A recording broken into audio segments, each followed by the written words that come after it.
ప్రసిద్ధ పుణ్యక్షేత్రం తిరుమలలో మరొకసారి నిఘా వైఫల్యం బయటపడింది. తిరుమల కొండపై అన్యమత గుర్తులతో వాహనం చక్కర్లు కొట్టింది.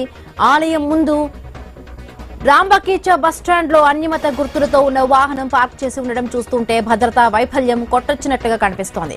కొండపై అన్యమతస్థుల కారును అనుమతించడంపై భక్తులు ఆగ్రహం వ్యక్తం చేస్తున్నారు. అలిపిరి చెక్ పోస్ట్ దగ్గర తనిఖీ చేయకుండా కొండపైకి ఎలా అనుమతించారని భక్తులు ప్రశ్నిస్తూ ఉన్నారు.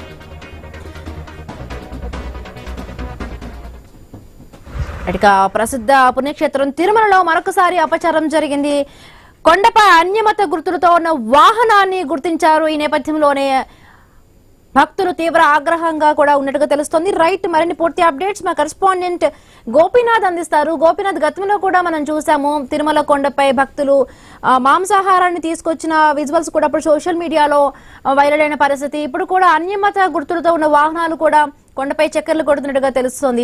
మనము తిరుపతి వెళ్లే టైంలో కూడా అలిపిరి దగ్గర కూడా ఎక్కడికక్కడ స్కానింగ్లు చేస్తూ ఉంటారు. లగేజ్ ప్రతిదీ కూడా స్కానింగ్ చేసి పంపించిన పరిస్థితి. బట్ ఇన్నిసార్లు చేస్తున్నా కూడా ఎక్కడ వైఫల్యం జరిగింది?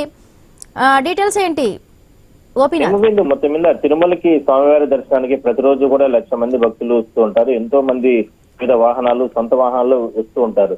అయితే అలిపిరి చెకింగ్ పాయింట్ వద్ద అధికారుల నిర్లక్ష్య పూరితంగానే ఈ రకంగా తరచూ జరుగుతున్నాయనేది ప్రధానంగా ఉన్నతాధికారులు కూడా గుర్తించడం జరిగింది. చెకింగ్ పాయింట్ లో ఉన్నటువంటి లోపాల కారణంగానే ఈ రకంగా ఇవాళ కూడా కాసేపటి క్రితం ఒక వాహనాన్ని తిరుమలకు తీసుకెళ్లినటువంటి కొంతమంది భక్తులు దానికి చుట్టుపక్కల కూడా ఒక వాహనానికి సిలువు గుర్తులు ఉండి కూడా ఇవన్నీ కూడా పెట్టుకుని వెళ్లడం జరిగింది. సహజంగా అలిపిరి చెకింగ్ పాయింట్ లో పూర్తి స్థాయిలో తనిఖీలు జరుగుతున్న సందర్భంలోనే ఏదైనా సరే ఇలాంటి ప్రైవేటు వాహనాలకి ఈ రకంగా ఏదైనా సరే ఉంటే వాటిని వెంటనే అక్కడ భద్రతా సిబ్బంది వాటన్నిటిని కూడా తీసివేస్తారు. కానీ అవన్నీ కూడా గమనించకుండా నేరుగా అంటే తిరుమల కొండకు పంపించడం భక్తుల మనోభావాన్ని దెబ్బతీసినట్టుగానే కొంతమంది భక్తులు ఆవేదన వ్యక్తం చేస్తున్నారు. ఎందుకంటే ఇవాళ మరి కాసేపట్లో తిరుపతికి అంటే రాష్ట్రపతి కూడా రాబోతున్నారు.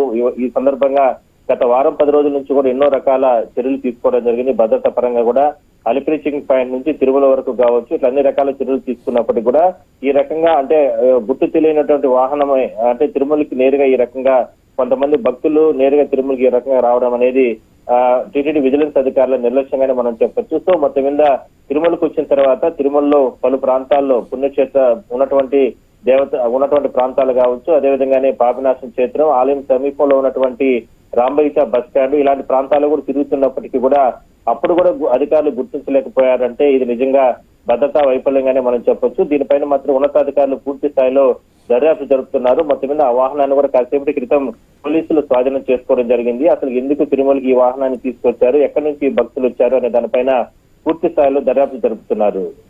Right, thank you Gopinath, thanks for the updates.